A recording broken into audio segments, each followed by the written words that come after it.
Hi, welcome to all great and children. So, I'm going to discuss about acids, base, and salts chapter in chemistry.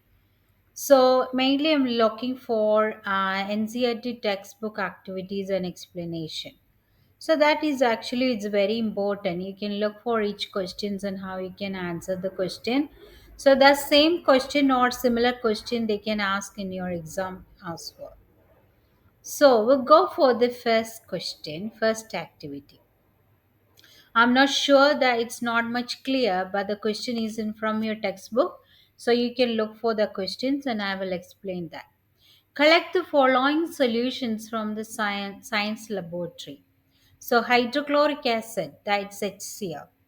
Sulfuric acid H2SO4, nitric acid is HNO3, acetic acid is CH3COOH, and sodium hydroxide is NaOH, calcium hydroxide is CaOH twice, and then potassium hydroxide is KOH, magnesium hydroxide is MgOH twice, and ammonium hydroxide is NH4 and OH.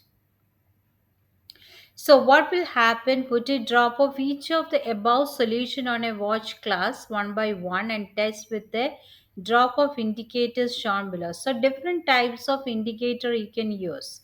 So here you can see that red litmus solution, blue litmus solution, phenolphthalein and methyl orange solution.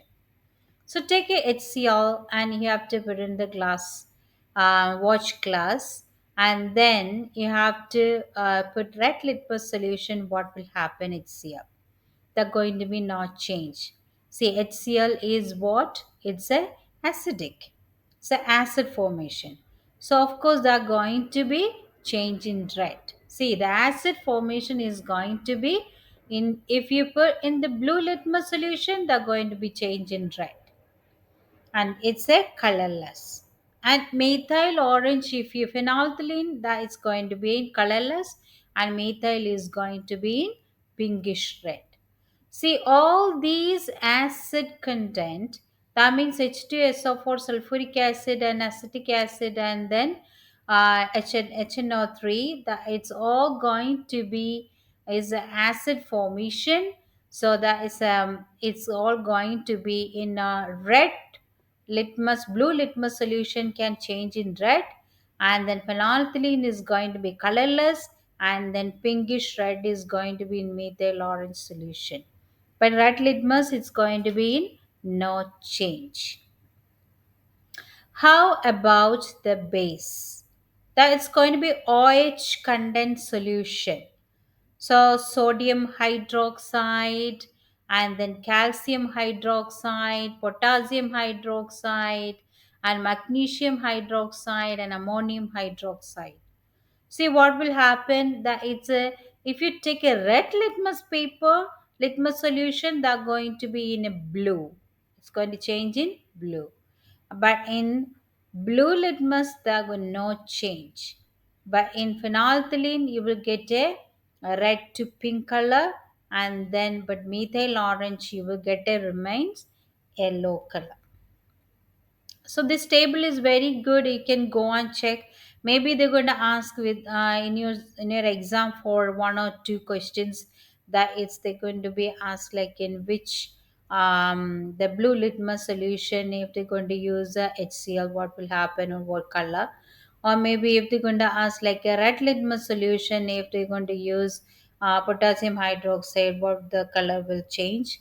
So these type of question they can ask. So please make sure to practice all these in activity 2.1.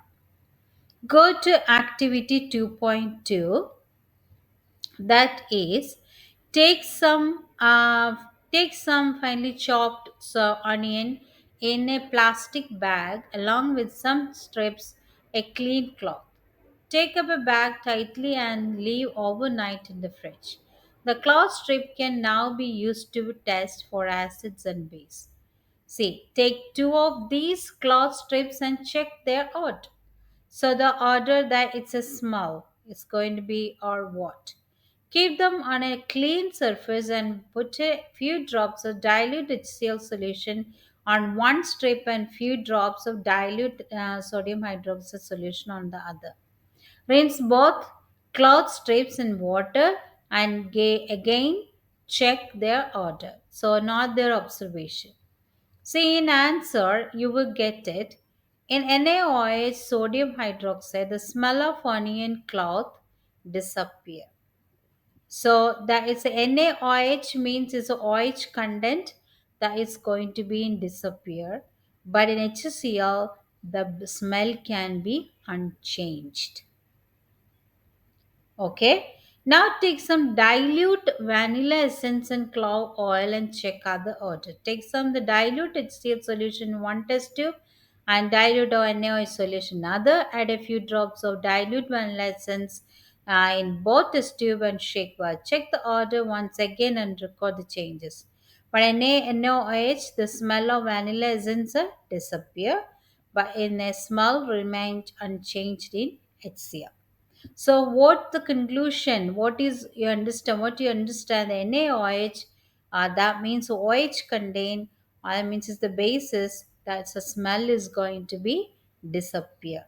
But in acid, the smell is going to be unchanged. Clear?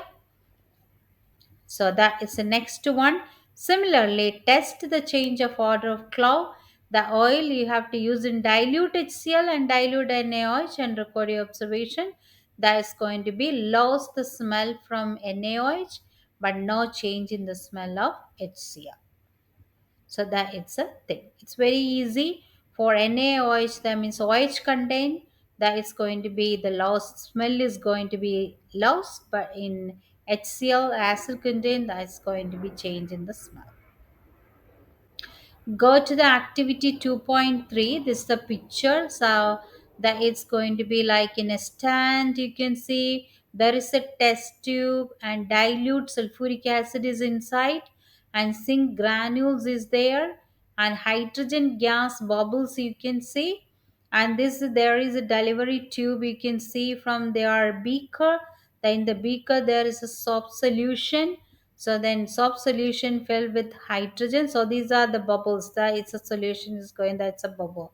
So the bubble is contained with hydrogen. So then burning of hydrogen gas with a pop sound. So we already see how to find how to testing the hydrogen. That it's a pop sound test is we are using for the H plus ions, right? So the candle. Those are the things material you have to use. So we'll go the activity. Take about 5 ml of dilute sulfuric acid in a test tube and add few of zinc granules to it. What do you observe on the surface of zinc granules? What you can see? See that you can see. I'm going back that in that picture that you can see that in there is a bubbles is forming, that it's a bubbles is hydrogen gas bubbles you can see.